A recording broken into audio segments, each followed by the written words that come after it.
Truly, one of the best things that I have ever gotten to do in my life was be a mother. Um, I had my first child at 21. I was a sophomore in college, and it was an immaculate conception, but I was extremely surprised that I was having a child. I was on birth control, but any woman who is on the pill knows that it takes a whole lot to remember to take one funky little birth control pill. So I thought I was going to be the fly aunt who never had any kids, but I will babysit for you. I will take your kids, do all these fun things, and then drop them back home to you. So, little did I know, 9 years later, I would actually have three biological kids of my own to tend to every day and to raise. But um, motherhood has been a journey. See, they're trying to sneak in. They don't even respect my recording process. But anyway, motherhood has been a journey. It has been super emotional. I have had some really fantastic days with my kids, and I have had some really horrible low days with my kids. The thing about parenthood is that being a mother is a whole entity in itself. Not only do we have these children who we hold within our womb, who grow inside of us, who even from in the womb, they we're nurturing them and they pick up on everything. You know, when you're pregnant and you're in a hostile situation where you're always stressed out, you're not eating right, you're not sleeping enough, that precious child growing inside of you can feel all of that. And it has a lot to, you can notice a lot once you actually deliver and birth your child. You can notice, you know, their demeanor, their attitude, how they pick up on things. That child is forever picking up on things that you are putting out into the atmosphere. So it's important to be very mindful of the environment that you're raising your children in because they notice everything. To this day, my oldest can can pick up on when I'm having a bad day and when I'm stressed out. He always asks us every day when he comes home from school. He'll say, "Mom, how was your day?" And I never tell him I wanted to throw punch all my people today. Like it was super stressful. You know, like I'm never gonna give him that because he doesn't need to know that. I always tell him, "Oh, it was, you know, a regular work day. Mom had a good day. How was your day?" You know, and we proceed to listen to how all these crazy kids act at school. But it's very very vital that you pay attention to your aura and your demeanor because your children are watching. My oldest, he used to, you know, come out of his room and tell his younger siblings, "Y'all calm down, mom is stressed out." And I'll look at him like, "Who told you I was stressed out?" And he's like, "I could see it on your face." And that was like a little dig in my heart because I never want my kids to pick up on my stress. I never want them to feel my adult issues. It's unfair to pour your crap onto your kids because then they feel like it's something that they should do to fix it. And it's not. It's not their job to do that. And I think a lot of us as adults got our parents' crap poured onto us, and we took that as kids, and now we're having to deal with it as adults, and it's hard. But I don't think a lot of us even registered that we were picking up on our parents' stress.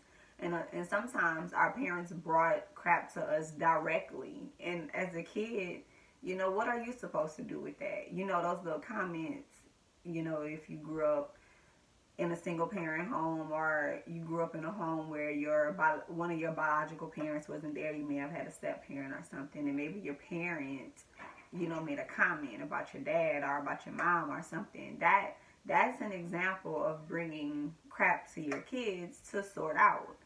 In my household, my children never hear me say anything negative about their biological father. Um, they're kind of at a point where they can decipher things for themselves, and a lot of people don't realize, even at a young age, children are able to come up with their own assumption of a situation, and it really doesn't take the parent to feed into that or give them any insight. They kind of come up with those thoughts on their own. I feel like it is up to the other parent to correct those assumptions by, coming through on their promises.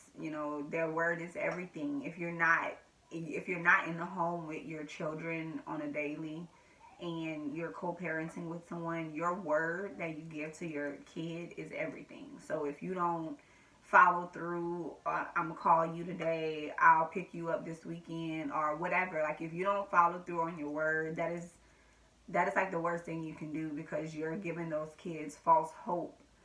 It's already a stressful situation whenever they don't get to see you every day. But the drugs of technology will allow you to FaceTime, video call your kids and stuff and all that good stuff or whatever. So remember, your word is everything. But dumping your crap on your kids is like the worst thing that you can do. The society that we live in today already pressures these kids to be, older than they're supposed to be. When I was growing up, my mom was not trying to talk to me about sex.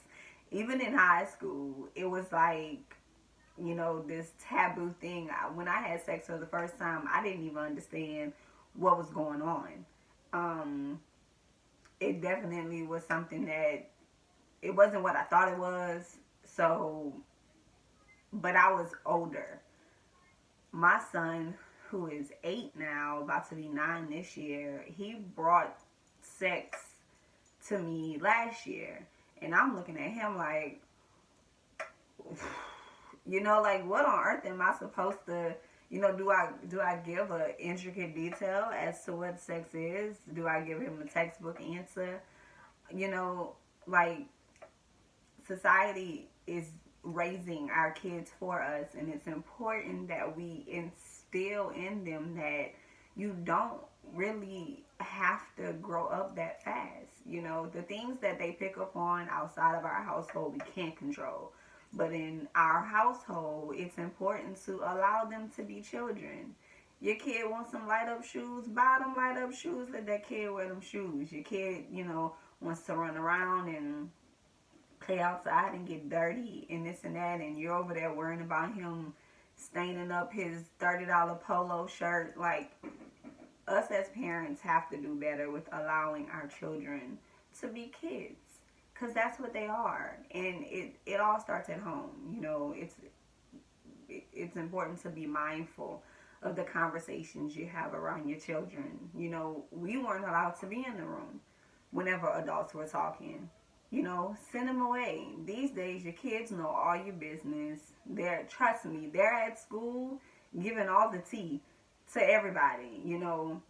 They're letting their friends know, my mom drinks all the time, her and my dad fight and this and that. I have heard some stories being around these kids. So, if you're, as a single mom, it's important that we make sure the imagery that we're giving to our kids is everything. So if you like to drink, don't do it so much in front of them. Don't let them catch you drinking out the bottle.